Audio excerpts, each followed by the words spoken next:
आपने मंदिर की बात की। योगी आदित्यनाथ का एक बयान आया है कि पांडुओं ने 5 मांगे थे, हमने तो सिर्फ 3 मांगे हैं। फिर वो कह रहा हूँ, जो बयान यूपी के मुख्यमंत्री जी का आया है या बाकी लोग देते हैं, वो सिर्फ और सिर्फ अखबार में छपने के लिए देते हैं। उससे आम लोगों के जीवन को बेहतर करने का कोई उनकी मंशा मुझे दिखती नहीं है।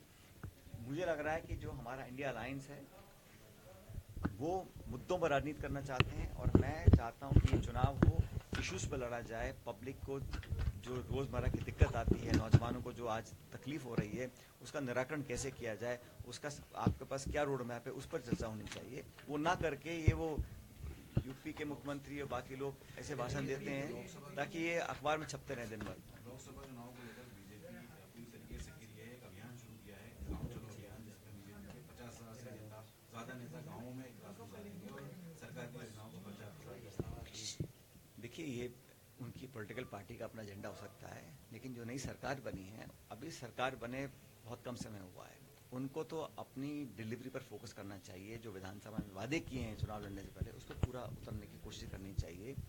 अब इलेक्शन है, ये इलेक्शन मोड में आप काम कर रहे हैं, लेकिन डिलीवरी जो है उस पर ध्यान देना चाहिए, लॉ एंड ऑर्डर पर ध्यान देना चाहिए। पिछली सरकार के खामे निकाल कर, आरोप देकर, और मैं देखता हूँ जो विधानसभा में चर्चा होती है, सरकारी पक्ष का जो भाषण आता है वो हमेशा आलोचना, आरोप लगाना, कमियां निकालना, एक नकारात्मक सोच से काम हो रहा है। अगर सकारात्मक सोच रखेंगे तो लोग उनसे कुछ उम्मीद जगा सकते हैं। लेकिन कांग्रेस पार्टी की तैयारी पूरी है। मैं छत्तीसगढ़ का प्रभारी हूँ, वहाँ पे राहुल गांधी की यात्रा कल से चालू होगी। बहुत उत्साह लोगों के अंदर है। हमारी पार्टी में जिनको जो जिम्मेदारी दी है वो उस काम को बखूबी निभा रहे हैं। हमारी पार्टी पूरी तरह तैयार है, और राजस्थान में भी मैं समझता हूँ हमारी अच्छी तैयारी है। अभी दौरे सब नेता कर रहे हैं लगातार, और अच्छा परफॉर्म कांग्रेस पार्टी करेगी राजस्थान में, ऐसा मैं मानता हूँ। देखिए सर, विधानसभा क्षेत्र के लिए रेल का मुद्दा और राजस्थान के लिए ईआरसी, ये दो चीजें थी, इसको लेकर क्या अभी केंद्र सरकार ने बहुत लंबे अंतरकाल के बाद अब जाके 100 करोड़ रुपए सैंक्शन करने की बात करी है। इसका मैं स्वागत करता हूं। मैं लगातार रेल मंत्री जी, प्रधानमंत्री जी, भारत सरकार, प्रदेश सरकार से आग्रह करता रहा कि एक प्रोजेक्ट आवंटित हो चुका था 10 साल पहले। ये प्लानिंग कमीशन से, वित्त मंत्रालय से, रेल मंत्रालय से, कैबिनेट से अप्रूवल होके, रेल मंत्री की पिंक बुक जो होती है फाइनल स्टेज, उसमें अप्रूव होके ये सैंक्शन हो चुका था। इस प्रोजेक्ट को रोका गया, ये रुका रहा 10 साल तक, अब जाके उसमें पैसा दिया है। मैंने फिर आग्रह किया है, मुख्यमंत्री जी भी किया है, कि इसमें राज्य सरकार भी अपना योगदान दे, ताकि ये इतनी पुरानी महत्वपूर्ण परियोजना और ये जिला हमारा जो बहुत दशकों से पुरानी मांग है, ये रेल से जुड़ जाए। इस दिशा में काम करना चाहिए, और हम लोग इसको राजनीति से परे हटकर जनता की भलाई के लिए इसमें राज्य सरकार को भी आगे बढ़कर अपना योगदान देना चाहिए। और केंद्र सरकार ने जो पैसा दिया है उसका मैं स्वागत करता हूं, लेकिन पर्याप्त नहीं है।